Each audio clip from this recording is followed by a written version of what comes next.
ye tulimu sinnungi abantu bangi balina ebizibu naye nga tebalina bagenda kwekubira ndulu so nno njala kubanga mbategeeza nti buli muntu woli olabire bijja bitambula ng'entulege naye bubanga okyali bulungi kiba kitegeeza mukama akyakkingiriza era webaze mukama katonda bwe mala okubabuuzaako n'okubategeeza ngenda kuka lowoozo ka leero akalowoozo ka leero njagala kagende eri abakyala n'abaami mwenna sigenda kwawulamu nsi ki wabula buli munnayuganda yenna awulira Oluganda njagala akalowoozo kagende gy'oli si kya buvunaanyizibwa omuntu agamba nti okera ku makya n'ogenda n'otendereza oba n'osaala era ng'okoola nnyo mukama katonda akutaase mu bizibu by'olimu naye ng'ate ggwe agenda okusaba mukama katonda akutaase omutima gw'olina gusinga n'ekisiriiza okubanga mukyafu gusinga n'olwazi okubanga mugomo muganda ng'obulenzi ne muganda ng'obuwala ekyo oba okola kya bwereere kwe kubanga okunyigira mu nzikiza ke kalowoozo ka leero gwe wenna munnayuganda ali eyo ng'okeera n'osaala n'ogenda mu kereziya n'osaba n'ogenda mu makyaki n'osaba mukama yeebazibwe n'okuba ettende ly'amaanyi naye ng'olina omutima muddugavu ng'olina omutima mugumu ng'otta n'okutta osobola n'okuva mu mbeera n'okola omuntu ekikyamu muganda ng'ekyokola kya bwereere ffenna katonda gwe tutamanyi bw'afaanana yatutonda ng'abantu be era natwagaliza obulamu ne kati gwe atwala obulamu bwa munno ng'ogenda n'osaba gw'olowooza oba teweebuzaabuza ng'afuka anaaba katonda ono yatwekweka yalina ensonga lwaki atwekweka kubanga twandiba tumubuuza ebibuuzo bingi nnyo kati talina ansa za kutuddamu yalina ensonga lwaki yatulekera ensi eno tugyeyagaliremu tugibeeremu n'emirembe naye eri abantu abatufukidde ekyambika mu nsi nga bo beefula nti balina obuyinza ku bannaabwe gwe musajja mukulu ali eyo eno message egenda sinzira katambi akatambula ku social media akamwana muwala ali mu kaba amaziga agajjulujjulu eyajja Dubai okunoonya omulimu n'awunzika nga eyayali n'omunoonyeza omulimu yamutuusaako ogw'obuliisa maanyi n'amuwereba ekirwadde kya siriimu musajja mukulu amannya go ntegeddeko ga Umaru nga bwe tugamba nti tosala gwakawala nga tonnawulira gwa kalenzi olwali mwenzija akalowoozo kano olw'emitima emikyafu oli musajja mukulu oba oli mukyala mukulu naye ng'okimanyi nti oli mulwadde kiki ekikuleetera omutima ogwagala okusiiga omuntu omulala mufaanagane mu mbeera mw'oli kyekibuuzo kyange naye ng'olina abaana naawe olina omutima okera ku makya n'ogenda n'osaba n'otendereza era n'owaayo ekimu kya 10 n'ekirabo n'okiwaayo n'ofuluma ng'okubya akabonero n'ofuluma ng'otendereza katonda n'ovaayo nga Allah amaze omutendera bulungi naye nga byogenda okukola tebikwatagana byova kusaba muganda wange gwali eyo nkusaba n'obuvunaanyizibwa tekikwetaagisa kugenda mu kereziya kugenda mu muzikiti kugenda mu kyaki kutendereza mukama katonda naye nga byokola biri byanjawulo nnyo ku byotendereza mukama mu basinzizo kibi nnyo eko tuyite okubuzaabuza ng'afuka anaaba njagala mukendeeze ku mitima emibi bw'oba okimanyi nti wafuna obulwadde si gwasoose ate si gwasembye eyo tosiiga muntu atalina musango kubanga si yakuleetera ekintu ekyo eyakikuleetera mulala nnyo naye ate ggwe bw'ogenda ng'okisiiga abantu abalala kubanga ggwe lyessanyu lyo kiba kibi nnyo abantu bangi bafunye obulwadde obwo si lwakuba nti babwagala nga tebategedde naye ng'oli akikola kagenderere ng'omukadde akogga yakikola asiga omuntu naye afuna essanyu ne bw'onoosiiga abantu 100 tekigenda kujjawo nti gwe wasooka okafuna ate nawe ogenda kufa bantu bannaffe mukendeeze ku ttima omwana ampulidde ku social media ng'akaba nenkwatibwa ennaku mwana wa buwala yava e Kampala nga mulamu nnyo najja e Dubai okunoonya omulimu gwe n'otwala advantage olw'okuba nti gwe ategeera gwe ayinza okutegeera abantu abali eyo n'osalawo oggyemu empale omwekakaatikeko omusiige ekirwadde ate nga ndono kyamuyambye singa anabeera mwana wo kyekigenda omutuukako jjukira nti lw'oyagaliza muka kitaawo luttannyoko essaawa zino kyewakoze omwana oyo somewhere kijja kuddira aliba mwana wa mwana wo oba aliba muntu wo alikituukako ebiseera ebisinga nze bwe mba ntambula mu makubo n'ensanga abantu abasabiriza ddala abalema ebiseera ebisinga sitera nnyo bbawa ssente zange oba nensanga omuntu nga aliko ekizibu sitena nnyo bwa sente zange mbuuza lwaki simanyi lwaki Katonda gwensinze yampa omukka nabo yabakola bwe batyo kitegeeza waliwo ensonga omuntu yena gw'osanga nga aliko ekizibu wamulalu manya waliwo ensonga lwaki mulalu gw'osanga mulema manya waliwo ensonga lwaki mulema nitasobola gikubule Katonda bw'atyo bwe yamuleka abeere waawo wamwagalira kati gwe omuntu omulamu ategeera n'okola ekikyamu n'okwata omwana wa munno n'omwekakanikako n'osooka n'omusiiga obulwadde kubanga gwe nakyo yagala okuyisaawo nga ggwe abasajja njala tukendeze ku 15 minutes ghost nkiddamu abasajja mwena gye muli njala tukendeze ku 15 minutes ghost abasajja fena tulina omuzimu gwa dakika 15 nti omuzimu ogwo gukwamukako oddayo mu nnomo senses zo naye ng'omuzimu tegunnakuvaako gwe gusinza okuleeta obuzibu kati musajja alina gyona ne messenger era gikusindikira mu kalowoozo ka leero mulekerawo ettima n'abakyala mulekerawo ettima basiga baana bamu mu bulwadde nga mugenderedde kuba ne bonoosiga abantu 10 tekijja kujjawo nti olimulonda wagenda kufa ate ffena batuba tukkiriza Katonda buli muntu alina okusavinga ekibonerezo kyo olw'empisa embizi yaleka ku nsi buli muntu alina okusavinga ekibonerezo kye olw'empisa embizi waleka ku nsi ng'osaasaanyiza mulekerawo ettima abantu bangi nnyo bava ne boogera nti nze ndi mulwadde n'akiraga mu lwatu ensi nemukubirenga nemufula nti hiro naye gwe eyeekoma omumye n'otandika okikola ng'osiiga banno oba olowooza okola ki kyokola ekyo kyokola banno bajja kikola omwana bajja kikola muganda wo ate kiruma musajja gwa manya ntegeddeko gawumalo ne sigenda genda into details kuba sinnamanya kiki ekyali wakati wo n'omuwala kubanga saagala kwogerera sayidi ya muwala nga sinafuna sayidi yo ne saagala sayidi yo olw'ensonga nti omuwala byayogera kirabika biyinza okuba nga bituufu naye Katonda yamanyi ffena tuyita mu buyisi ke kabadde akalowoozo ka leero tukendeze ettima ngenze ku Kigula Lujji mu Kigula Lujji kya leero nakyo si kirungi nnyo eri abantu mwenna era tumiddeko buli omu yenna ayagala akanyomero kano ak'Ekigula Lujji nti mbaagala nnyo buli omu gyesinzira okulabira akanyomero kano mu Kigula Lujji kya leero tugenda kukijja oba tugenda kujja mu kkowo erigamba nti waliwo ezudde era weetegedde busobozi bwo buli luddawa lwaki buli wooli tosobola kubeera success oba tosobola kubeera nti muntu avudde mu kintu nodda mu kintu ekirala kati mu kalowoozo kano tugamba nti buli muntu bw'olemera ku nsonga osobola ogijjamu omulamwa tuvudde ku ki tujja ku social media kuno twogera ebigambo bingi nnyo abantu baali bangi nga tukola emirimu gye gimu naye wetwogera essaawa zino tuli batono nnyo mu nnamba lwa nsonga twabula kyekiyitira consistency kwe kulemerako abantu abasinga obungi ekintu ky'okulemerako kyabalema olw'ensonga mulowooza nti bwogeza ku kino kirema oba olina okukwata ekirala nedda si bate bakola ebintu lemerako olaga abantu nti osobola era kiriba edda n'okugusa ekintu ky'otambuza mu Uganda tulina obulwadde obw'okuba nti tetusobola kulemera ku nsonga buli kintu tukigezaako kitukituusa mu kkubo ne tukikomyawo ne tukitwala ne tugenda ku kirala njala kugamba obubaka buno buliza bulungi mu Kigula Lujji kya leero buli kyokola kikole okinyikize bulungi okituuse gye kirina okulaga nazzi kuno ffe abakulirako mu kyalo twatemanga amabidde ag'akayinja ne tugateeka waggulu ne gatuuka okwengera tugajja ne tugasogolamu omubisi omusogolerewo oba oguvaamu omwenge omuganda gwe bwe tutya mwenge bigere naye okukamula omubisi guno okugujjamu ne gufuuka omubisi ne gukamuka si lugero lwangu nnyo twakozesanga olumu essubi lye tuyita etteete olumu twakozesanga ebireka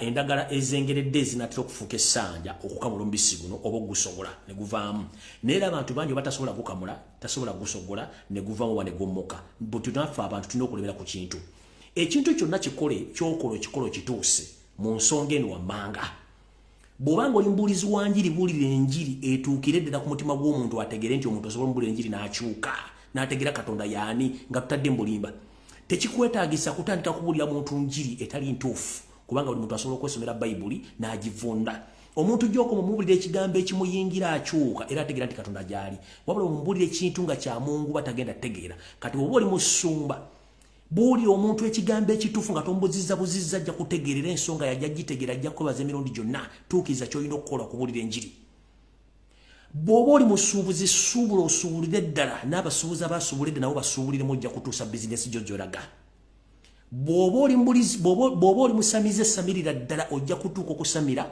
n'empewo zikwewunya nti gwamma watusamira bw'obanga oli munnabyabufuzi buulira abantu ebyobufuzi obakulembere obatuuse gye balaga naye bino ebyokubuzaabuza abantu nga bafuka banaaba temujja kusobola kufuga nsi buli muntu kaze ekyo ky'olina okukola okituuse gye kirina okulaga munootegeeza ki bw'oba okola ekintu kifiireko okiremereko mpaka okituuse kye kirina okulaga bwoba oli mulogologera ddala bwoba oli musamize samirira ddala bwoba oli musubuzi subulira ddala bwobanga obulira njiri ng'obulira ku lwa Katonda bulira ddala ku lwa Katonda Katonda ajja kutegeera nti gy'oli naye ne mukola ebintu ne mukola mukubye mukko ne mutategeeza abantu iki kituufu kye mulina kukola y'ensonga lwaki ensi ebonaabona tetukyenda abantu bayimirira ku nsonga owulira omuntu ng'ayogera olwaleero wayitawo wiiki bbiri ng'ayogera lu Japan owulira omuntu ng'ayogera ensonga zino wayitawo wiiki bbiri ng'ayogera lu Faransa kati ebintu tubikooye twetaaga kye tuyita consistency okulemera ku nsonga n'ogirimako eggumba n'ogirima ku ggumba n'ogiremerako kye twetaaga obukulu bwakyo otherwise naaga nofuka naaga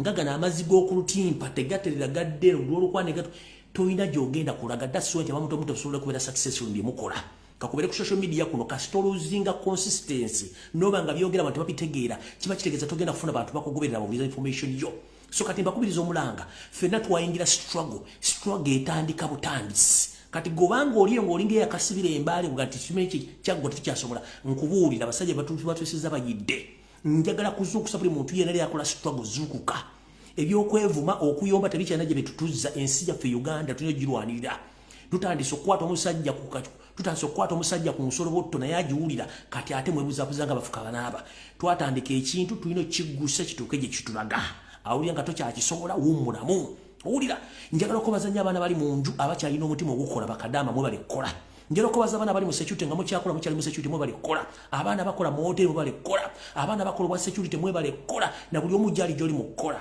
okola shift ku shift hour to hour please mwe balekkola gwe kyowulira nga tokisobola kirekera omulala akisobola tokiyiwa leka ekintu kyotasobola kirekera akisobola kubanga muno mu nsi akusinga akukubisa gw'olina n'olw'ensonga eyo mu kigula LUJJI kyaleero buli omukola ky'osobola okikola okigguse ensi ejja kutegeera nti oli mu kuggusa nsonga mpaka Katonda ng'akwatiddeko tugamba lubaala embeera nga n'embiro kw'otadde Mukama Katonda yamba yeeyambye ng'anfunikira ekigula LUJJI kyaleero tulowooza nti kyokola nkiddamu tulowooza nti kyokola waliwo agenda okukuyambako kiggusa olina kyeggusiza bw'omu y'ensonga lwaki bw'oba olya bw'omu emmere egenda mu lubuto lw'oluwogu bw'oba bakuba embogo ngazza omusango oguzza bw'omu ne bakusiba nga bakusibye nga ggwe bw'oba ng'ofudde ofa lulwo bazika ggwe omuntu omu buli kyokola kikole ng'osinziira ku ggwe ng'omuntu era ojja kiggusa ng'omuntu buli lw'omagamba g'ebbali bw'oti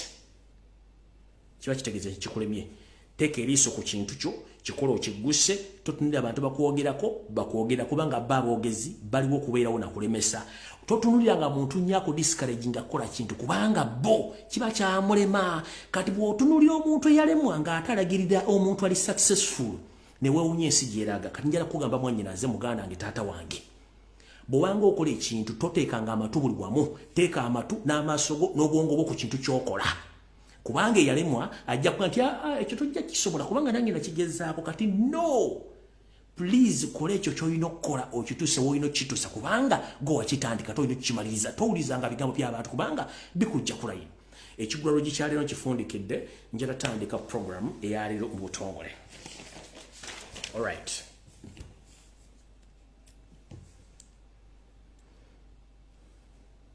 ndowooza benjagala muntagingire batuuse bulungi nnyo kuno kubajjukiza nga ntandika kuba sinatandika video ndowooza nzize mbasomesa ebigambo by'enjawulo ne mbabula ebigambo by'enjawulo ne information muzze mugiraba bebeerawo mwadde muli awo nga ekitongole ekya National Bureau of Standards UNBS nga kigamba kigenda kutandikawo enteekateeka ey'amasomero amalwaliro n'amakampuni agasobola okuliisa abantu abangi obutaddamu oggula mmere etakebereddwa ku mutindo na companies entuufu ezirina okuleeta oba okubatunza emmere kino kiva mu kawaayiro ki remember nabagamba nti waliwo ekigambo kye tuyita monopoly ekigambo kye tuyita monopoly kiri mu luzungu mu Luganda bakivundula batya kwe kuba nti gavumenti ya Museveni ne babbi banne baagala okweddiza obuyinza bwa buli kintu nga balina obuyinza ku buli kintu nga Uganda kati sukaali Jeno Kahindo Tafiri bwamwinako obuyinza yasalawo ebbeeyi yagamba nti alinye yagamba nti abule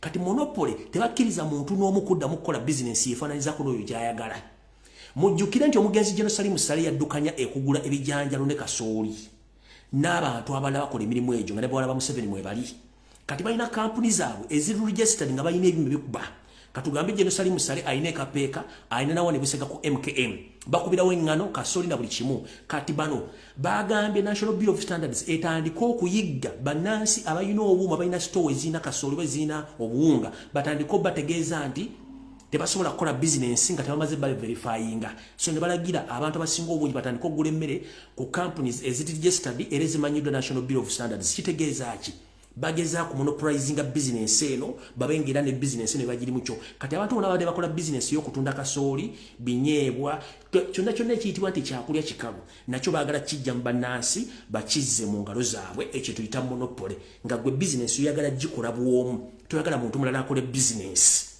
ngokozesa obuyinza obuli mu government kuba muli mu government mwagala kujja omuntu abadde akola business ya wansi mubenga mumukola ekyo nakyo kikyamu nakibaga nti bagenda kikola ne mulowooza nti nsaaga kicho kituuse mbajjukiza mbujjukiza kubanga tetunaba alright n'okubajjukizaako ekirala video tennaba ne information sinagibwa mbajjukiza ku bintu byenzize mbagambe gye buvudde katono alright nabagambako nti Museveni ye kooti era Museveni ye mulamuzi omukulu mu ggwanga ate ku myaka gyatuuse mutakyalimba ebintu abyogeranga bibiri yavuddeyo n'agamba abalamuzi nga batuuse okuba nti bagula obutula bwe nabagamba nti ye nga ye ku myaka gyatuuseemu n'obuyinza bwalina takyakkiriza court order yonna mu Uganda akola nti court bweragira ekiragiro Museveni agoba bugambi order from above tokola ekyo nti court singa eragira omuntu nti mute Museveni alina obuyinza obukwira omuntu nti temumuta nze njogedde nga ye ekyo nakyo court yagitegeeza nti mulina buyinza ye court kati gwali eyo ngwagira Museveni sime biki mukitegere nti wono musajja ye mateeka ye government ye buli kimu okujonga amaze kuba mu ggwanga tetulina kye tugenda kukola ekyo nakyo nkibajjukiza mu kitegedde so mwabayina emisango mu kooti namwe mukoze kamanye ng'akoza n'owebbwa alright tugenze ku bodaboda mbajjukiza mbujjukiza najja ne mbagamba nti bodaboda mu Kampala bagenda kuwandiisa ennamba gye bawandiisa naye ng'ennamba eno negenda kuba ya SFC isoseemwayi nga mulowooza nsaaga ndoza bali mu Kampala mutandise okulaba kye mbagamba bodaboda ziriko muhoozi bodaboda zivugibwa ba iso da basemwa eyo ba settings okubateka ku buli stage kati gwalinya boda mu Kampala owa boda natiko kuleta ekibozibozi ekikwatagana ebyobufuzi please be very careful owa boda boda nagati agenda ku registeringa please be very careful nabagamba mwenna bakozesa kitu tasimanyi safe border simanyi uba nguli mu Kampala the moment kasolinya safe border noteka mu details zo location wali wegenda okujja ne wene ekuza singa omusajja oyo agenda akunyumiza emboozi y'obufuzi n'omuwali pulaba n'omuddamu kitegeeza nti ebigambo by'oyogedde olwedda amaze obifuna abisinikira bakamaabe bwe bakwagala bakukima wenyini bwe yakujje so bw'oba linnya boda omwaguzingeko bw'abagamba kufuna details zo wosula simanyi nanga mutu nini namba please tobiwayo kubanga babagenda ku trackinga mpaka kubanga zino boda zonna zibalese ndoza muzira bulungi nnyo zino zigenda okukola ekintu kye bagambye nti bagenda kutandika okutrackinga bana Uganda n'abana Kampala era basinga omungi nabategeeza mwegendereze nnyo business mugenda givaamu aba boda nga mulowooza nsaaga batandise okikola ekyo nakyo kibajjukiza bujjukiza video tennaba nkyabayitiramu ku mawulire genda bagamba kedda agazigabeerawo alright njala mutagingire wano abasajja ba ena namba propagandalist mwenna abeera ku TV ne mudda kwebuzaabuza ne mudde wano nzize nnwana nammwe ngamba bigamujja byoga naye bijja kuva emisera litandika okulabika Robert Kyagulanyi Ssentamu omukulembeze wa National Unity Platform era omukulembeze yalondebwa twawangula akalulu bitundu 35 ku buli 10 nga mu 7 ku 10 naye abantu abamu ne batandika okwogera ebigambo bikikinifu bagenda ku TV biki simanyi no prefana seta tobagamba Kyagulanyi yagaana okuyingira mu iPod era tajja giyingira kubanga yamanya iPod kyeki era nabagamba nti sijja kugiyingiramu kubanga eri kali kazanyo ka Museveni abasajja ne batambula ku social media simanyi Kyagulanyi afuna sente mu iPod ntubagamba nedda mulete receipt mulete minutes batuula nga nupu mweri ne bagamba ate kati biki bana Uganda bali mu diaspora mwenna abadde bekalakasa nga mwekalakasiza ensonga nga nekyo mwasemba kwekalakasa mwali Netherlands ne mugenda ku kitebe ekimu ekisasula ensimbi zino ndoza mwalabye ebyavuddemu ekitongole kino kyagambye nti sente zonna ezibadde ziddukanya omukwago gw'ebyobyona mu Uganda sente zisasiddwamu olw'ensonga nti ekibiina kya National Unity Platform bwe kiba tekiriimu ogwo si mukago era tegenda teekamu ssente kati mukuluka Sabbuuni Nyereko Muhammad simanyi bano badde bepera ku TV nga boogera nja bategeeza obulimba bukeera naye amazima bwe gatooka tegasanya buli kimu ndoza mwategedde buno gyemulayiniya bajjukiza mwogerenge ebigambo bitono nnyo kubanga obudde bwokka bujjayo ekintu ndoza mwategedde omulina okugwa n'okutabera nko mu iPod ayiteribiramu kati yo kenyini obutabeeramu yasazizaamu ensimbi ndoza mu akifunye bulungi nnyo tetetaga kulekana n'abantu nga information ye ndoza mu kitegedde bulungi so IPOD teyina gi facilitatinga ba facilitators oba sponsor bagambye no nupu bateriimu tekiriiwo kati mwe n'abali bavuma Kyagulanyi muvuma nupu kati ndoza mutegedde bulungi nnyo ani abadde omutuufu mu nsonga eyo alright mwe ababanka mwenna bannayuganda abadde balina bank account nabaga mukendeze ku banka mukendeze kusereza mwe mwagana muloza mwesinga okutegeera ndozo biri mu banka mbitegeera mugenda okujyosereza mwe oba sente ntono endate ziriyo njala tegeeza mwenna abadde ne account mu banka gye bayita UBA nga ebadde ina branch mu Kikobo bambi oba badde ina account ngoli musubuzi genda ku headquarters za UBA obabuuze sente zo gye ziri kubanga UBA kiwa Kikubo branch yagaddewo permanently nga tekyalina business nga n'ensimbi tezirina so neseyo ka banka nyingi lwakubezi muziti okwogera tezigenda kuva mu business kubanga economy eri wansi jukira banka zino ziteeka omusingo mu banka nti singa customer bank eggalawo Bank of Uganda n'omusasula naye ekisinga obuzibu Bank of Uganda yenyi terina sente yensonga lwaki tebanateekawo Governor Bank of Uganda kuba talina kyagenda kugavaninga nchiddamu yensonga lwaki tebanateekawo Governor Bank of Uganda kuba ne Bank of Uganda terina series egenda kugavaninga oba Governor tazeeza agenda kugavaninga kitegeeza muli mu katu akatagambikako alright nkyabawa sinagenda ku information munkwate mpola information nina nyingi nnyo munkwate mpola nkyabayisaamu wano lukwayo ndowooza okay katika ndowooza kansoke nfundikire neeno eriwa alright wetwogerera essaawa zino omukutu omukulu ogw'eggwanga gwe tuyita Uganda Broadcasting Service ogwa UBC essaawa ena kugenda kugibwa ku mpewo olw'ebbanja lya obuwumbi busatu mu obukadde 7 obuzibanjibwa obutanasasulwa ekyo lezo mukitegedde bwe bagijjawo n'obajira UBC mumanya nti waliwo ekituufu ekigenda maaso kubanga eggwanga lyavu kati kantandika information eyandeese alright buno obubaka njagala bugende eri abasajja bano wammanga bw'oba omanyi nti oli musajja muganda nakabala buno obubaka njagala bugende gyeri mwenna abasajja baganda abakyalina omuzinzi oba envu oba abakyalina embavu mu Buganda nga mulina obwogerero nga mwogera ensonga zino bali bazibuulira mubeere beegendereza nnyo okusinziira ku droni zange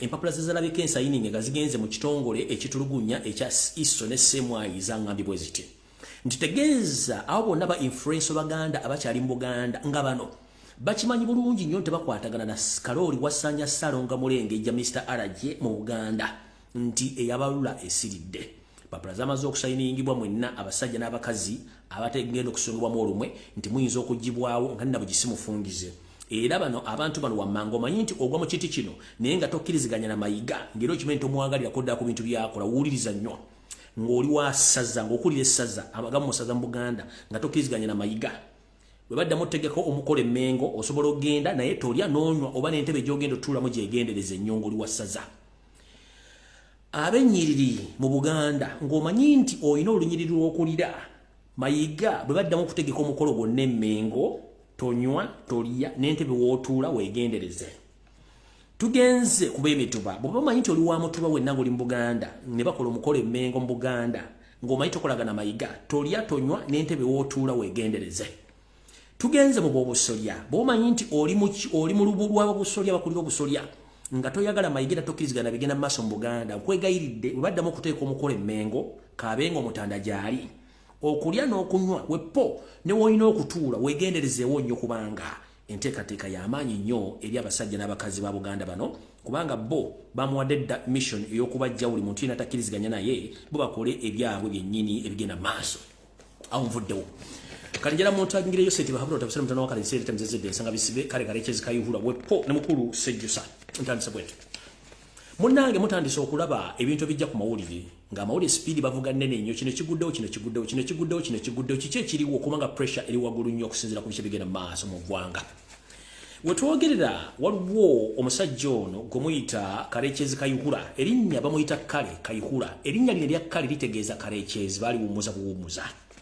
Karekyezi Kayihura okusirikira temuuza nti gyataliyo gyali bulungi nnyo akola mirimu gyayo seti babula otabasa mutano wakaziseera muzezedde sanga bisibe nanyini toilet gyatambula nayo boda to boda kubanga mukuwaluka nembaate emamira temumanyi kubanga yagisinga ennaku zino kubanga atambula walukira eggwanga lyonna yensonga lwaki yeegulira toyi asobole okubanga mwawaluka wetwogerera essaawa zino omusajja ono Karekyezi Kayihura gyabulidde gyali mu kukola emirimu gino bali mu kutendeka abayekera abagenda okuba nti bateekwa mu bitundu bya Buganda okulemesa bonna balina essuubira lyegadde okuyekerayo Endobeso mutano wa Karekyezi era nga Kayihura ono ali mu ne Museveni wepo ne musajja omukulu ne yeeta Sejjusa eyeebuzaabuza nga afukaana abantu ali mu system ate nga mwali Karekyezi Kayihura emirimu gino agikolera mu bitundu by'e Masaka era nga kati ali mu kutendeka abasajja n'abakazi naye okusingira ddala ate batwala baana Baganda munnanga omwami ono Karekyezi Kayihura emirimu gino agikolera ku faamu ye eri erya Ntonde ne faamu endala ebitundu by'embalala egyakolera emirimu gino nga batendeka abayekera era ndowooza gye muvuddeyo katuno wiiki eno nnyingi tugenda okukuba oluku mu mutwe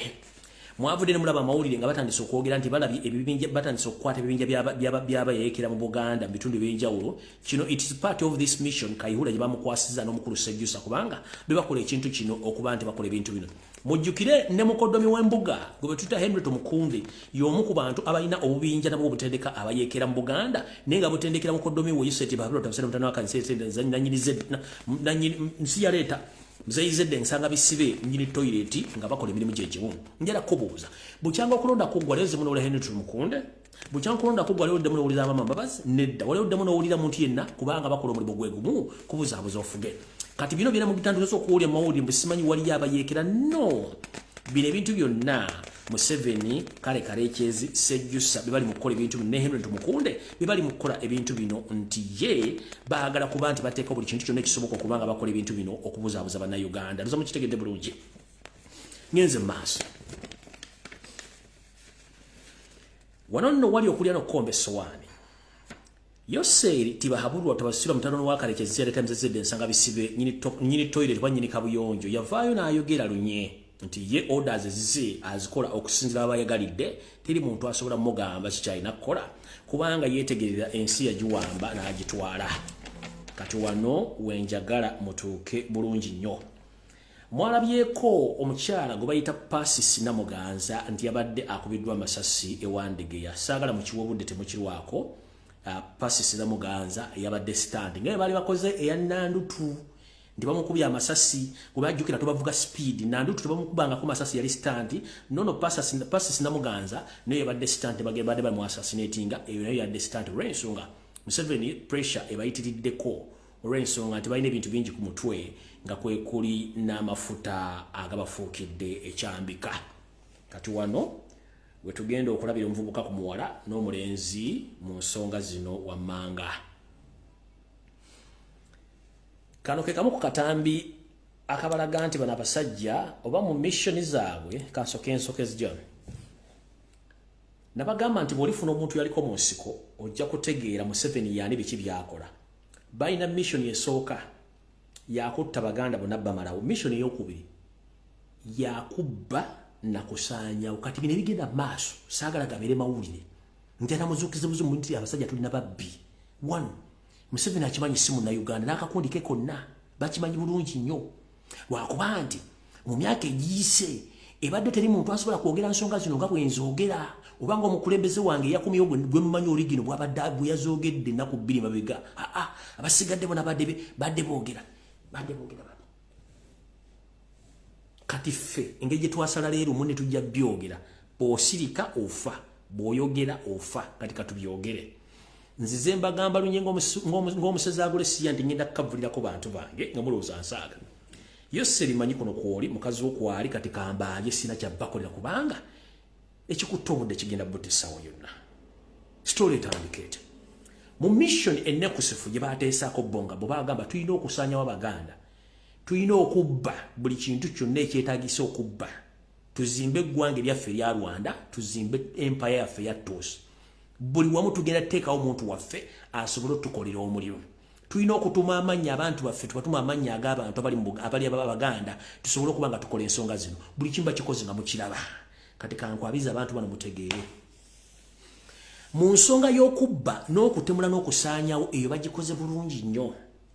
Gwe mwana mulenzi ali kuno naye mukyala mukulu ali kuno naye musajja mukulu mujjukira mu myaka gy'ekinaana mu myaka gy'ensanvu mu myaka gy'enkaaga waabeerangawo ekintu kye bayitanga pandagaali noono baakusanga nga gye wali ogenze musajja togenze gula mpuuta oba ogenze gula nkejje oba mukene ne bakukwata jeeke ne bakutikka ku loole ne bakutikka ne bakutwala tebakubulira gye bakulaga tebakubulira gye bakutwala ebiseera ebisinga nti bagamba nti munnange omuntu waffe yabula n'abulako n'obuliro wadde obuziikiro.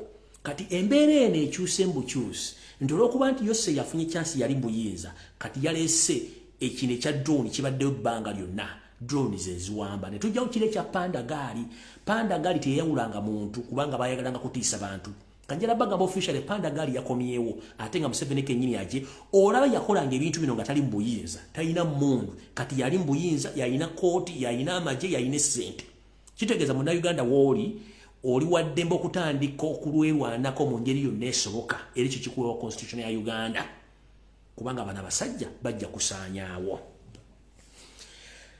Buli muntu agenda mu kereziya mu kyakyo okusoma sabira nnyo baganda baffe Abakaramojja babasenjala babatta olw'ebyogogga ebiri ekkaramojja. Kati kano kamuka video akasembye okufuluma nga basajja bano beetikka enti z'abantu bagoba amagana n'amagana okuwavuwaza abasajja bano baffe nga tebalina kye bagenda kulya. Kaako ezo nte z'abasajja n'abakazi Bakaramojja bazitwala bano abasajja. Ezo nte z'abakazi n'abasajja Bakaramojja zonna bazitwala zizo.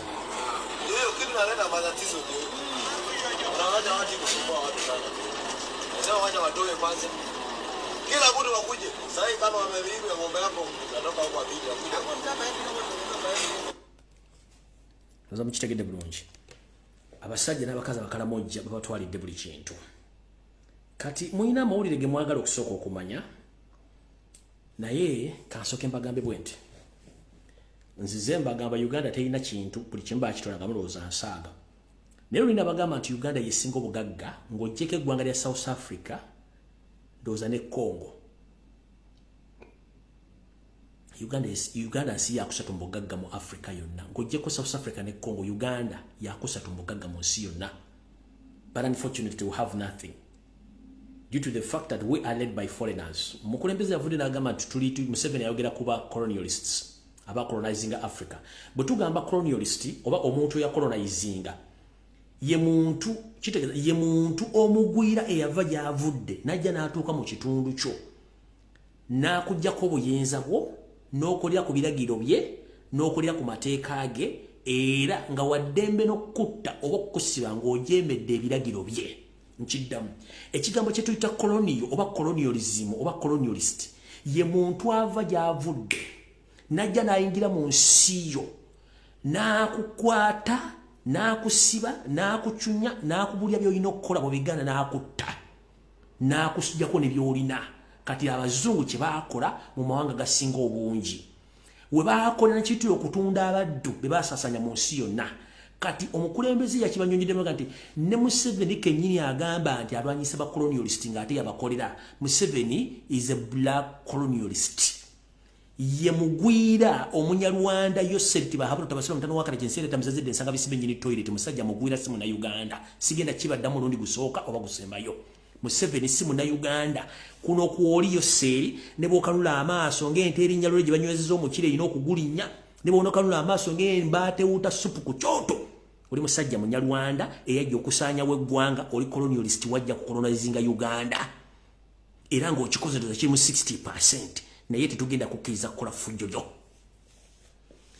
Kino kitegeeza banna Uganda nti yenna ali eyo ng'owakanya omulimu gwe tukola njala soka kuga buli muntu yenna wagira Museveni eboya yiyika Windows ng'entegerayo naawe nfu nnyo to the extent nti olowoozanga yoyogeranga ye teri muntu wa NRM ng'osobola tutulayo ku mmeeza n'akubula ebintu ebiri mu magezi tekisoboka. Teri muntu wa NRM alina reasoning capacity esobola okulizoninga omuntu yenna mu Uganda right now as we speak. Balowooza kimu kuwamba kutta na kukola bikolobero tebalina kye basobola kukola ye sisitimu yaabwe ekyo sigenda kirwako. Kati Museveni kye kyamunyiiziza njagala okubaza mwenna abaana ab'obuwala abaana ab'obulenzi abali ku Twitter abakoze omulimu ogw'enjawulo okusula nga muwandiikira ebitongole by'enjawulo nga mukubayo seriti bahabula tabasala mutano wakazetenze msi yaleta msanga bisibe mzeyizedde nanyini toilet mweche mukola temukimanyi ensi yava mu email ensi yava mu kuwandika simanyi ensi buli wamu ogifunirawo kasita ogifuna ku Twitter oba ku Facebook buli kimu okifuna buli muntu ojja mutosako baka mwabakola demonstration worldwide nembera abantu basatu it means a lot mwabakola demonstration mu Europe it means a lot Museveni njala kutegeza it's not about Kyagulanyi Ssentamu who led the Europeans and the Toto to cancel that deal. No, it was the indigenous Ugandans whom you forced out of Ugandans because you threatened their life that they are going to be killed. So they went abroad by force and now they are turning against you in the diplomatic way because they are using their constitutional right to demonstrate. So whoever is in Europe, whoever in the USA, please keep on demonstrating because this is one way or the other of showing that we have all rights to demonstrate against Museveni's regime. Please keep on. Njida Museveni, it's not Robert Kyagulanyi Ssentamu who led to the corruption of that deal. It's Ugandans whom you forced to get out of their country due to the poor governance, corruption, and massive killing and kidnaps. I'm here to inform you. Don't blame Robert Kyagulanyi Ssentamu and don't blame the Europeans because they know who the hell are you. They know exactly who the hell are you. You've been lying to the Europeans. You've been lying to the Americans. You've been lying to the British. Who the hell are you? Until Ugandans went on the street to demonstrate to show them that Museveni is the wrong person and they're dealing with the wrong person until now. So now the Europeans, the Americans, the British, they have wakened up to show you the real colors. You said that Robert Kyagulanyi Ssentamu is dealing with Europeans. Let me ask you one simple question.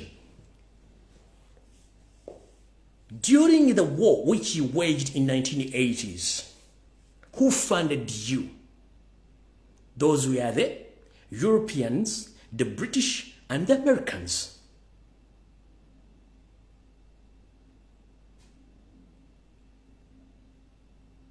Hope you copy that.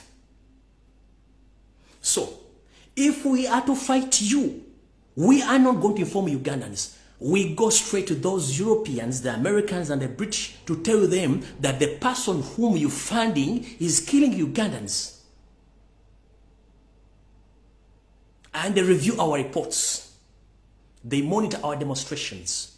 They monitor our tweets across the world where Ugandans reside.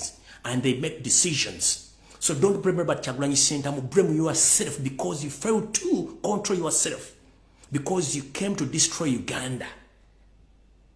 With your mission of expanding Tutsi dynasty in Eastern Central Africa, which you can't manage because you've run out of time. Tochayina budde. Tolina budde. Soto damo kulumba lwa Kyagulanyi Ssentamu. Fege tubade tulina okulopa. Mukama Katonda ali busy nnyo, ali Syria, Mukama Katonda ali Ukraine, ali eri amatabaje gali kati Mukama ali busy nnyo kulopa ikinzo botatu. Ayinza okutwala obuddo tuyamba. Kati tubade tulina okugenda. Tubade tulina kugenda mbakama abo kubategeeza nti omukozi gwe mwatuleetera omukozi mubi nnyo. Omukozi bwe tugula enva azisiba mu ebyayi, omukozi bwe tufumba enva ekirazuuka n'azirya ate tukeera ku makya okubuuza yali denva ate nga tukuba mbaana. Kati twebuuza omukozi w'omwama akola ki? Ntubalaga obubibo ko bali nti bwe kiri nti ye kale kati kino katukijjewo na kino tukijjewo era kye baakoze si Robert Kyagulanyi Ssentamu. Kati mwenna bigga kulaba demonstrations abali ku Twitter mu bali balire ddala. Bana abasajja twagala tubalage nti okusirika si busiru n'okutunula mu kyamulinga essalambwalize tuba tetulaba bulungi nnyo buli kimu tukitegeera. Okitegeera kati gobanga tukosa ba colonialist bani abakula tebali ba colonialist bani abadde bakufandinga bali bakuwa ssente ba colonialist kubanga ssente zibadde okola mu Uganda Revenue Authority obadde oziteeka mu nsozi nasibira ku Okero House ziyamba Natasha Diana ziyamba Muhoozi ziyamba naggo ku bigulu yakulwanyisa. Kati njera kubuuza as we speak right now, every Ugandan is supposed to pay 1.8 million Ugandan shillings. But ask yourself, why are they going to pay that money? Because you went in International Monetary Fund, you went to World Bank, you borrowed that money, which was supposed to do projects in Uganda. But unfortunately, all that money was stolen by your family and yourself. So we are here to pay the debts which you failed to pay and the debts which failed to do things which are going to be benefited for Ugandans. So we are going to pay the debts which you ask for those people. The money which you asked for developing Uganda, but instead you use that money for your personal use. So it's you Ugandans who are going to pay back that money. But njala kubuuza sente zo collecting mu Uganda Revenue Authority zikola kiti zirina. Kati bana Uganda bagenda sasula kadda kama mitolo kina buli omuna agenda okuzaliwa natanazaliwa basasula za kira zibadde zibakolede kiti kiri okubanga sente wazibba. Kati badde tulina okudda yeri tubalage nti omuntu gomwatu wa mubbi mutemo atemula ne tumulaga buli kimwe kiriwo. Kati yesawa gakubugumyo ojja kutegeera kitegedde bulungi. Katwagala kutegeeza ensi wogira basibu etambula fe tuli balala nnyo tetuli baleero. Okitegedde bulungi nnyo. Kati mukulu njagala kutandika okuviira ku ntono banda Uganda muwulirize wano nnyo. Nabagamba Uganda buli mwaka efulumya ttani 8 za gold. Uganda produces 80 tons of gold, pure gold every year. But if you ask the parliament the accountability of that gold, even there is not even a single MP can come out and explain. Even Museveni himself can't explain. Even the Speaker of Uganda can't even explain, including the so-called, but he's not there, the Governor Bank of Uganda. Tufumia tani 8 za gold buli mwaka. Ne gold John wa Museveni ne family ye. Kati ko bagata go babbe Kongo okujja okukola byagala. Kanjira kababuza. Tetulina buyinza ku gold ba mutwala. Amafuta ngenda basomera ebintu bino mugenda kutya. Tetulina kyetulina ebintu bino babibba. Tulina Uganda kyetulina. Kanjira tandika bwenti mulize bulungi nnyo. Buli jomba gamba tetulina kyetulina nga mulowooza nsaaga ekisokera ddala. Company gye mulowooza nti company ey'amafuta eya Total, in fact kansooke eno. Yes, kansooke mbikire bana Uganda. Mutageba MP njja genda later. Kansooke mbikire gwanga mbikire ne ba MP mwena mulize bulungi nnyo. Buno baka bugende eri ba MP mwena ne bana Uganda mwena ne Museveni ko oli kuno. Njagala kutegeeza gwanga. N'abasajja mwena abebonyolo njala babikira. Njala bategeeza n'obuwombeefu. Nti bana Uganda bannange kitadonyo ddala. Twagwirirwa ensega, twagwirirwa enzige mu ggwanga ezisanyiza wekimu. Bannaffe abebonyolo wepone bana Uganda, wepone ne parliament ya Uganda. Mubadde mukimanyi bulungi nnyo nti endagaano gye mwakola y'amafuta mu Uganda mwakimanyi nti amafuta mugatunze nga Museveni abawo ensimbi ezammwe ne mulyamu ne mwangwa. Naye wetwogera Uganda egenda mu kattu ke kaluwa. Wetwogerera essaawa zino okusinziira ku drone zange eziri mu bitundu by'ebonyolo ewali amafuta. Ekisookera ddala ebitundu 75 ku buli 100 amafuta ga Uganda gatundibwa ddala ne gasimbwa ne gafulumya eggwanga Uganda nga tegayise mu pipeline nkiddamu. 70% of crude oil from Bunyoro region was sold on black market. Amafuta gemuyita crude oil agave Bunyoro ebitundu 75 ku buli 100 gatundibwa ddala tegaliiwo nga ne Total temanyi nti amafuta gano gadde gafulumizibwa nga temanyi. So wano wali okunena okukombesa wani. Gye bujja kukata mugenda kuwulira nga kampuni ya Total ewabidde eggwanga Uganda. Museveni si agenti agenda kuwabira Total mbu ebreaches a contract. Kati mbabuulira ebitundu 75 ku buli 100 crude oil wa Uganda yatundibwa dda ku black market. Omusajja ngambye tegeeze eggwanga amafuta Bunyoro tegaliyo. Wasigadde ndo amafuta ebitundu 25 ku buli 100. Ebitundu 75 ku buli 100 amafuta gatundibwa crude oil taliyo mu ttaka natera n'okugwayo. Reason being, mulirize one. Total doesn't know what is taking place exactly in Bunyoro oil fields. 70% of the crude oil was sold on black market on orders of Museveni and his mafias.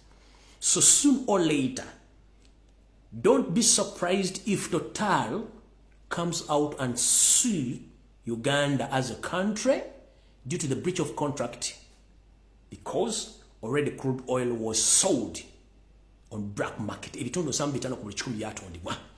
Kati wulira nno wali okulya n'okukombesa wano. Mwenna abadde beebuzabuzanga bafuka bana bati mwagala kulira information eno kati muwulire bulungi. Gye muvudde katono yo seeri agenda n'agamba nti mwe mugambye nti Buliisa wali amafuta. Buliisa teri mafuta. Amafuta gali Bunyoro. Nengera tegeeza bana Uganda essaawa zino nti Buliisa waliyo enzi z'amafuta ezitamanyi na ziri Bunyoro. Era nga kye kikolebwa Buliisa essaawa zino. Buliisa kampuni ezitandise okukolayo n'okuzimba buli kimu ekyetaagisa. Teri parliamentarian kabere speaker kabeere vice president amanyi nti ebuliisa amafuta bali mu ttali bagenda ttali kugasima. Buliisa district amafuta gaayo gagenda kusimwa buli kimu kyamaliza okukolebwa naye nga parliament emanyi baani abagenda okutunda amafuta ddala bagenda okugagula. Ndiwo okulabisa. Kampuni gye bayita Valero. Eno kampuni ya Bufaransa Valero Energy genda kugula Moses soba gutita ogogo. Okebera kampuni gye bayita Valero Energy Company ya Bufaransa yegenda okusima amafuta gebuliisa. Neteke mu parliament bakisomanga ko tikine bakyogeredde konti kampuni eno yeguze amafuta agali ebuliisa.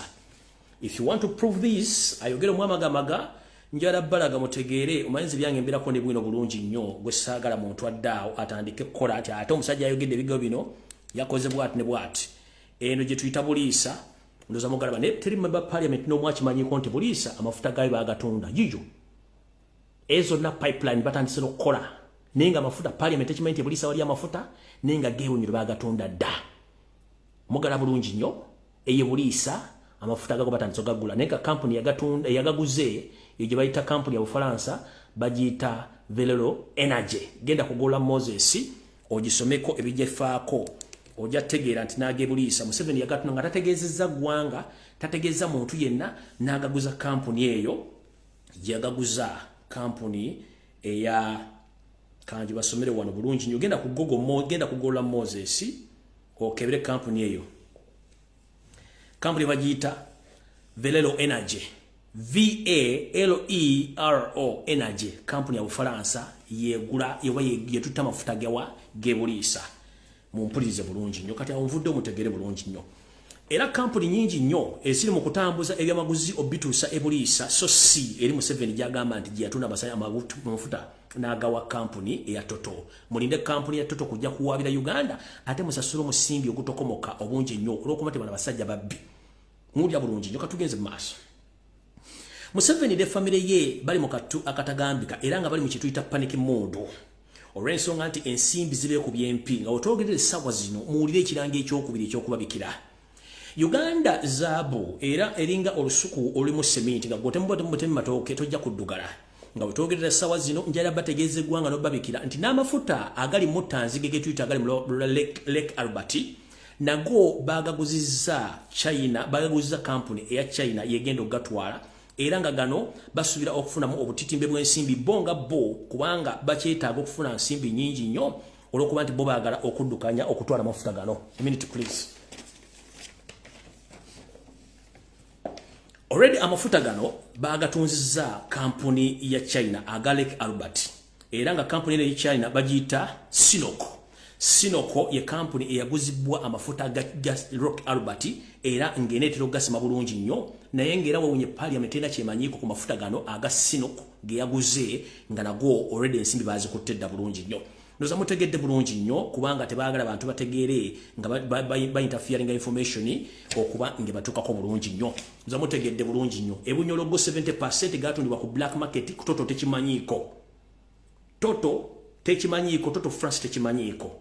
Mbabuulidde agebuliisa company gye baagaguzizza era buli kimu kibalaze bagenda gatandika ogasima. Lake Albert baagaguzizza company y'Abachina gye bayita Sinoko. SINOKO. It's a Chinese company abagenda okusima amafuta ga Lake Albert naye nga tewali n'omu akola ki akimanyiiko nti amafuta gano gatundiddwa oba enzize zitundiddwa olw'ensonga nti bo baagala kufuna bintu byabwe badduke bulungi nnyo. Tugenze mu maaso.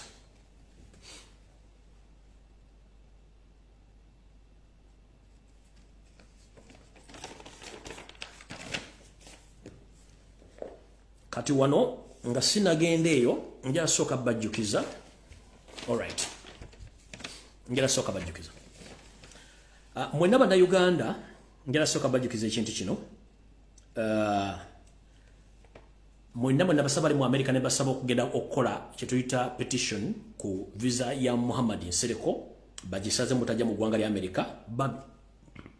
Mwe bali nnyo bali ddala omulimu ogwo okuba nti mugukoze bulungi nnyo mukipinge on twetaaga abantu bangi nnyo. Oli mu njuyo genda ku website ya American Migration oba ku American Embassy mu Uganda mugiwe buli kimu kyonna Nsereko kye yakozesezza okusima omumwa gw'abantu viza bagi revoking kubanga yaganye bannayuganda okukola ki okwekalakaasa. Remember Article 9 mu ssemateeka wa Uganda etuwa buli muntu eddembe okweyogerera n'oyogera ky'oyagala. Kati yono omusajja omuwumba Nsereko Muhammad kiyakoze n'aleeta etteeka ate contradicting ne Article 9. Already waliwo etteeka erikkiriza bannayuganda okufuna freedom of speech, freedom of expression. Ate n'akola etteeka eddala nga contradicting ne Article 9 mu constitution erigamba ate bannayuganda tebateekeddwa ku expressing themselves, tebateekeddwa kwogera, n'akola etteeka eri contrary kuliri. Kati who is fooling who? He says that he is a lawyer. Naye atawoza nkuwadde omusango gw'enkoko nti bagijjeeko ebyoya byayo.